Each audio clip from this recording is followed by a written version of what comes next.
ये बात बिल्कुल सटीक है।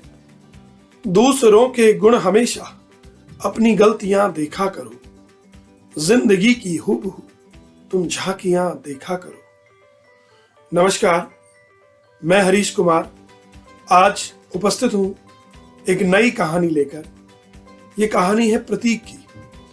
प्रतीक एक विद्यालय में अध्यापक के रूप में कार्यरत है, जिनकी विशेषता है दूसरों के गुणों को देखकर उनके समक्ष प्रस्तुत करना। कभी कभी इस गुण से उन्हें प्रशंसा प्राप्त होती है और कभी कभी कुछ लोग यह कहकर कि मक्खन ज्यादा हो गया, शब्दों की हेराफेरी है, उन्हें निराश करने का भी प्रयास करते हैं। किंतु वे निराश नहीं होते और वे इस कार्य को निरंतर करते रहते हैं। चाहे 4th क्लास की मेड हो, चाहे बस का कंडक्टर हो, या फिर अपने साथी, संबंधी या कोई कुशल कारीगर हो, उनकी विशेषताओं को देखकर उनके आगे प्रस्तुत करना प्रतीक का स्वभाव हो गया है। और जन्मदिन पर भी किसी को बधाई देनी हो तो प्रतीक उनकी विशेषताओं के साथ उन्हें बधाई देते हैं। ऐसे में कुछ लोग यह कहकर कि हम अपने जन्मदिन की प्रतीक्षा कर रहे हैं कि प्रतीक भी हमें बधाई देंगे, उनका उत्साह बढ़ाते हैं। और कुछ लोग यह कहकर कि व्यक्तिगत लाभ हेतु किए गए शब्दों का इस्तेमाल मात्र होते हैं ये मैसेज, यह कहकर उन्हें निराश भी करते हैं। किंतु वे ना तो निराश होते हैं, ना हतोत्साहित होते हैं। वो निरंतर अपने इस कार्य में लगे रहते हैं। एक दिन उनके इस गुण के कारण एक विद्यालय में एक बड़े आयोजन पर उन्हें संचालक की भूमिका का निर्वहन करने की जिम्मेदारी मिलती है। उनके साथ एक साथी संचालक भी होते हैं। उन दोनों में यह बात तय हो जाती है कि आधे अध्यापकों को आमंत्रित करने का कार्य आपका है और आधे आपका। कार्यक्रम आरंभ होता है। प्रतीक की इस भाषा शैली और इस गुण को देखकर सह संचालक सारा कार्यभार उन्हें सौंप देते हैं और कहते हैं कि सभी को आमंत्रित करने का अवसर आप ही उठाइए। प्रतीक को प्रसन्नता का अनुभव होता है कि किसी ने मेरे इस गुण को समझा। कार्यक्रम बेहतरीन तरीके से चल रहा होता है। इतने में एक महोदय, जिनको प्रतीक व्यक्तिगत रूप से जानते हैं, उनके गुणों को, उनकी विशेषताओं को वो अच्छे से समझते हैं। प्रतीक को लगता है कि आज अच्छा अवसर है इन सभी बातों को, इन सभी गुणों को सबके सामने रखने का।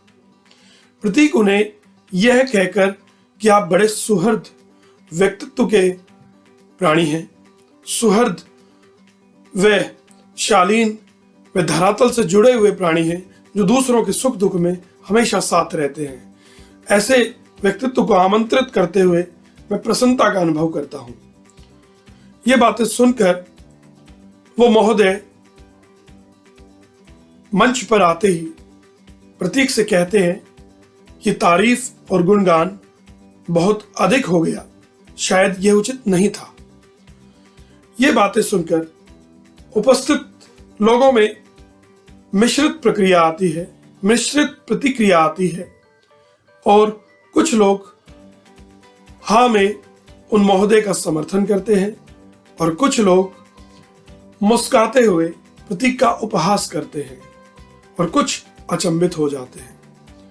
प्रतीक उन सबको देखता है किंतु निराश नहीं होता और बड़ी सरलता से उन्हें उत्तर देता है और कहता है कि महोदय, ये शब्द वास्तव में आपसे ही संबंधित है और इन शब्दों की सार्थकता भावों के समन्वय से सिद्ध होती है और निश्चित रूप से ये शब्द आप पर पूरी तरह से जचते हैं।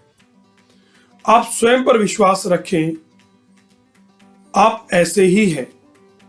और रही बात मेरा ऐसा कहने की, तो मेरी माँ ने मुझे ये सिखाया है कि दूसरों के गुणों व विशेषताओं को उनके समक्ष अवश्य प्रस्तुत करना चाहिए। अवसर मिलने पर यह गुण और विशेषताएं सभी के समक्ष आनी चाहिए, क्योंकि इससे 3 लाभ होते हैं। पहला लाभ कि आपको दूसरों के गुणों को समझना आएगा, दूसरों से कुछ सीखने का अवसर मिलेगा। दूसरा लाभ, आप उस व्यक्ति के गुणों को स्थायी करने में एक महत्वपूर्ण भूमिका निभाएंगे। तीसरा लाभ, अन्य उपस्थित लोगों को भी उन गुणों से जुड़ने का अवसर मिलेगा और वो प्रेरित होंगे कि इन गुणों को हम भी अपने जीवन में अपनाएं। प्रतीक ने जब ये कहा तो पूरा सदन तालियों की गड़गड़ाहट से गूंज उठा। सभी प्रसन्नता से प्रतीक की ओर देखने लगे। प्रतीक भी इस प्रोत्साहन रूपी पुरस्कार को पाकर बहुत प्रसन्न था। यह कहानी भले ही छोटी थी, लेकिन बात बहुत बड़ी सिखा गई कि हमें किसी को प्रेरित करने के लिए उन्हीं के विचारों को, उन्हीं के गुणों को उनके समक्ष प्रस्तुत करके उन्हें संबल व आत्मविश्वास देने में देरी नहीं करनी चाहिए। आशा है आपको ये कहानी और मेरा ये प्रयास अच्छा लगा होगा। अब मैं विराम लूंगा और अगली कहानी में आपसे मिलूंगा।